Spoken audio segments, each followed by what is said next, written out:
Let's have a look at this map. This is the map of the Mutianyu Great Wall, the name of this section. So we took the shuttle bus, and now we're hiking for around 10 minutes. We are to catch the cable car. The cable car will take us to the tower number 14, where we will start our climb. Or climbing to the direction of number 20s. In total, there are 20 towers open to the public in this area. So number 21, 22, 23, those are the original Great Wall without any restoration, originated from 200 years ago, never being touched or being restored for a couple of hundred years. But there's still a lot of people, they prefer to do the wild Great Wall hiking. But for us, they stop the tourists at number 20. So number 20, that's the farthest section that we can reach for today. Okay? Yeah, they also have like the toboggan. They also have the toboggan and the chairlift. Yeah, chairlift. But we're gonna take the cable car because the higher you go, the better view you're gonna get. And also, the Great Wall is the longest man-made construction in the world, and originally established about 2,700 years ago. And this section was actually rebuilt again 600 years ago. So the total length of the Great Wall stretches like 7,000 kilometers long, which starts out from here, from the Shanghai Guan. That means the water and the ocean pass started from here. And like I mentioned, when we go there, we will be seeing the old dragon head. The head dips into the water. That is considered as the original starting point of the Great Wall. And then, which is winding along the Great Wall for 7,000 kilometers to the desert, Jiayu Guan. Yeah, that's the end, the western end of the Great Wall. So the purpose of the Great Wall was to stop those Mongolian people from coming back again and invading this country. And those barbarian people, considered as a major threat to the mainland country for 3,000 plus years. That's why they built the Great Wall, to stop those people from coming in. Now we are here at this black dot. This is the Great Wall at Mutianyu over here. Here was actually not the actual border of the country. The reason why they built the Great Wall over here is to take advantage of the mountain ridges, to put another layer of the barrier to stop those invaders from coming in. So we are here. And the Great Wall is a fortress, is the bulwark to stop those invaders. It is also a trading hub between Han Chinese and those ethnic minorities. Let me show you this. This is like a small trading town or a trading point over here. People were doing the trade in those along the Great Wall. So if the two nations didn't do very well, or there's some tensions between two nations, those government would impose the trade sanction over those ethnic minorities. They would close those trading hubs, stop doing business with them. So it is a long Great Wall to stop those people, invaders coming in. It is a trading hub as well as a part of the alarming system. When the invaders come into the country, they would set up the fire or set up the smoke along the Great Wall to relay the information back to the city. What kind of things would the Han people want from the Mongolian people? Yeah, the typical stuff Chinese people, Han people want from those Mongolian people the meat, horse, donkeys.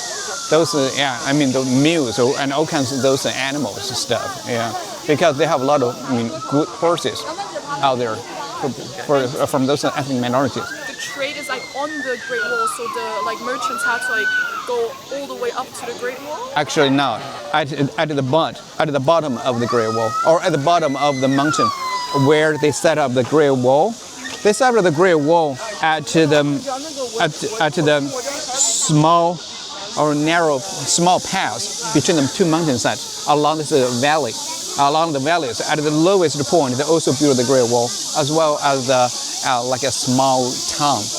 So where they were doing a trade with them. So not on the town, on the Great Wall. Actually, it is a part of the Great Wall, but which stays at the bottom between the two mountains. Did they have like legal immigration and migration between, like normal people, like working or traveling between? Yes. Yeah, people could. Yeah, they are allowed to travel back and forth between two nations. But they do not, for those foreign powers or those invaders or the other ethnic minorities, they were not allowed to keep those criminals over there and protect them. They have such an obligation to send the criminals back to the places where they committed crime. So for those common people, the regular business people, they are doing okay for traveling to back and forth. So here is the restaurant I was referring to. It is the name of this restaurant is called Brickyard. Here was actually a place where they manufactured the glazed tiles, old school glazed tiles. Seeing those glazed tiles, the same style glazed tile used for the Forbidden City. We can take a short tour over here, and this is a restaurant where they offer really good, authentic hot pot lunch for us. Yeah, it is also like a beautiful hotel, which blends the both traditional and the modern together into one place. Let's take a tour. This is the original, like a fire cave for firing the tiles, the ceramic tiles back in the day. They still maintain the original look. Still maintain the original look of how the fire caves and workshop look like back to several decades, even 100 years ago. Okay, look at the beautiful artifact made of the like a ceramic tile or glazed tile, manufactured in this area. So are you aware of those small little warrior? Yeah. Oh yes. Terracotta warrior. Yeah, terracotta warriors, a very popular tourist attraction in this country too. So next time you can visit that place. We're at the hometown of the terracotta warriors, 1,000 kilometers away from here. Oh, what is it called? The 兵马俑 in Chinese, terracotta warriors. This is a must-see attraction in this country. Excuse me, Tom, what did you say? Oh yeah, I was gonna say, like, do different colors mean anything? I know there's like a lot of yellow, or there's do they have different significances? For sure. The yellow, that's the symbolic color for the emperor back in the day. Nobody were allowed to use the color of yellow, otherwise they would be beheaded. So only those palaces in the Forbidden City or the places where the emperor ever lived were allowed to use the color of yellow to decorate. And the color of green, that's the symbol, that's the color for the earth. The black refers to the water. When you visit those royal library in the Forbidden City, you'll be seeing the black tile was settled on the top of the building. Look at the beautiful. Yeah. Here we can actually get a glimpse of the Forbidden City. We do not have time to make a tour to the Forbidden City today. That's a pity, but here we can get a feel, get a vibe of the Forbidden City, especially those mythical figures. They were sited along the roofs, the corner roof of the eaves of the building to represent the hierarchy, the status of the building. The maximum of the building which carries the mythical figures is 11. 11 is the maximum that buildings could carry back in the day. There's only one building throughout the whole country carries 11 mythical figures. So some of them are displayed over here. So this is the old school or abandoned tile factory. They manufactured tiles here back in the day for building the ancient buildings and also for the renovation of the ancient buildings like the Forbidden City. So actually the many those glazed tiles and even the glazed mythical figures we saw in the Forbidden City manufactured here. That's pretty cool. That's a dragon, right? Yeah, that's a dragon. And what's this? That's like a 行石, called a 行石. This little guy is considered as the god of the rainfall, who is controlling the thunder, and who is wielding a hammer in the hand for controlling the thunder, and has a pair of the wing in the back. Yeah, if there any fire emergencies took place in the Forbidden City, he is capable of bringing water down to put out the fire. Yeah, so that's called Hangshi. He's kind of like Thor, because in Greek mythology, the god of the thunderstorms or the weather also has this hammer. Yes, that's similar. That's actually not a hammer. Looks like a hammer, but it's not like a hammer. In Chinese, in our ideology, it's a kind of a hammer-like tool for controlling the rain. Ever heard of the story? Ever heard that there's an image, like a mythical image in Chinese mythology? That's a Monkey King. Oh yeah. It's just like a Monkey King. Yeah, but doing a different work. Look at these small, beautiful figures. And look at that one. That one should be arranged on the first of this line of the mythical figures. That is a man riding on a rooster. Riding on a rooster or riding on a phoenix. That man who's riding on a rooster and called 仙人骑凤 or 仙人骑鸡, capable of bringing the good luck or the auspiciousness to the emperor. That's why who is arranged on the first one. Wow. And followed by the Chinese dragon, phoenix, lion, heavenly horse, seahorse, and a bunch of those stuff over here. This restaurant, they not only offer the hot pot, but also the Western style food. Yeah, like a burger. Do you want to try burger here? Oh, yeah. Let's do the hot pot first. Yeah. Okay. Yeah, this is the typical decoration for those royal buildings back in the day. So the number represents the status of the hierarchy of the building. The first one is just we saw the first character riding on a rooster, followed by the Chinese dragon, phoenix, a lion. So the maximum is 11.